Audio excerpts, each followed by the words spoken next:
ఒకవేళ ఎవరైనా సేవ ఆసక్తి కలిగిన యవనస్తులు ఎవరైనా ఉంటే 18 నుండి 30 సంవత్సరాల లోపు వయసు కలిగిన వాళ్ళకి ఈ బైబిల్ సెమినార్ ఏర్పాటు చేయడం జరిగింది.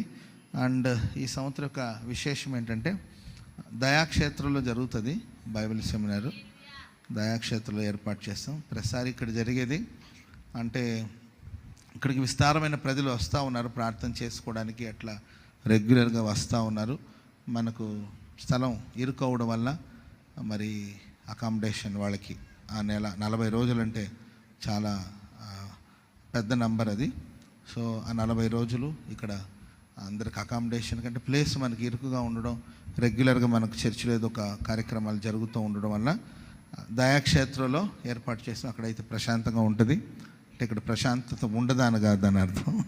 అంటే అక్కడ జనసంచారం తక్కువ ఉంటుంది కాబట్టి వాళ్ళకి క్లాసెస్ కావచ్చు అన్నిటికీ వాళ్ళకి అనుకూలంగా ఉంటుంది కాబట్టి అక్కడ ఏర్పాటు చేసాం.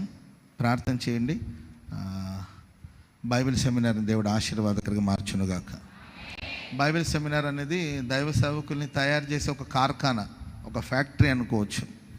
ఏంటండి, అనేక ఆయుధాలను తయారు చేసే ఒక కార్ఖానా అని చెప్పొచ్చు.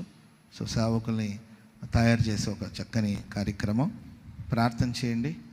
అందరూ నా కొడుకు కలెక్టర్ అవ్వాలి, నా కొడుకు అమెరికాలో ఉండాలి, నా కొడుకు ఆస్ట్రేలియా వెళ్ళాలి, నా కూతురు MBBS చేయాలి అని కోరుకోవడం కన్నా మా ఇంట్లో ఒకరు దేవుని సేవ చేస్తే మంచిదని కోరుకోవడం కూడా మంచిదే కదా.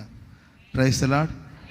సేవ విస్తారంగా ఉంది, పనివాళ్ళు తక్కువగా ఉన్నారు. కోత విస్తారంగా ఉంది, పనివాళ్ళు తక్కువగా ఉన్నారు. పనివాళ్ళ కోసం వేడుకోమని చెప్పాడా లేదా ప్రభు?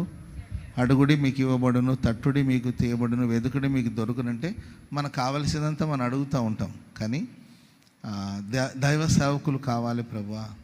సో పని వాళ్ళ కోసం మనం వేడుకోవాలి, ప్రార్థన చేయాలి.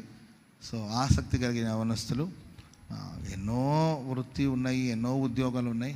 ఘనమైన పరిచర్య, ఘనమైన పని ఏదైనా ఉందంటే అది దేవుని సేవ.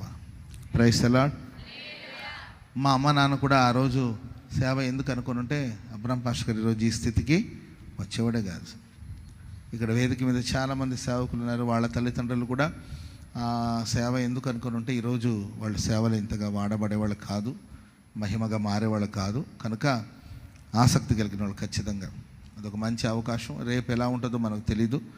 కనుక సమయం ఉండగానే ప్రభు పరిచర్య కోసం ప్రార్థన పూర్వకంగా మిమ్మల్ని మీరు అప్పగించుకోండి. ప్రభు ఘనమైన కార్యాలు జరిగించునుగాక. బైబిల్